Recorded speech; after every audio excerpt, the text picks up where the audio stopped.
नमस्कार, मी यशोदीप ऋषाली बाबासाहेब शेटे म्हणजेच वायडी बाबा आज तुम्हा सगळ्यांचं पुन्हा एकदा स्वागत करतोय वायडी बाबा के बोल या पेजवरती। तर आज आपण वायडी टॉकमध्ये एक अतिशय छान असे गेस्ट घेऊन आलो आहेत ज्यांचं नाव आहे विशालजी कडलक सर।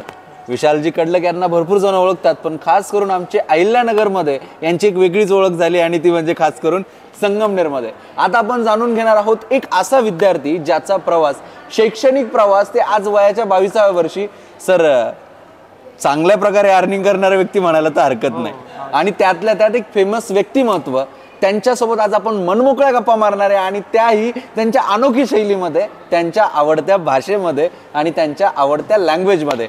सो सर खूप खूप स्वागत आहे तुमचं वायडी टॉकमध्ये।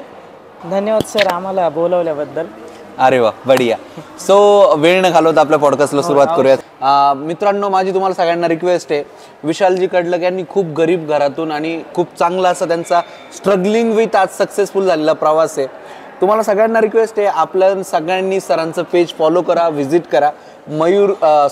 विशाल कडलक या नावानेच त्यांचं पेज आहे आणि एक स्वतःचा त्यांचा ब्रँड डेव्हलप होतोय। आणि मला त्यांची एक गोष्ट खूप आवडली का ज्या गोष्टी त्यांना पटत नाही, जे कॉलेजेसचं त्यांना समजा काही गोष्टी आवडल्या नाहीत, जे शॉपवाले त्यांना जेन्युइन वाटले नाही, ज्या कंपन्या त्यांना जेन्युइन वाटल्या नाही, त्यांचं त्यांनी ब्रँडिंग केलेलं नाही आहेत, त्यांनी त्यांचे स्पॉन्सरशिप स्वीकारलेलं नाही आहेत। हा जो स्वाभिमान आहे, हा जो प्रामाणिकपणा आहे, ही गोष्ट मला त्यांची खूप आवडली। आणि सगळ्यात महत्त्वाचं, आज एवढी चांगली फॉलोअर्स असताना, एवढं सगळं अर्निंग असताना लोक खूप हवेत उडतात, पण हा जो व्यक्ती आहे तो खूप जमिनीशी जोडलेला आहे। त्याबद्दल म्हणजे मी फर्स्ट टाइम असा व्यक्ती बघितला सर, मला खूप छान वाटलं तुमच्याशी बोलून।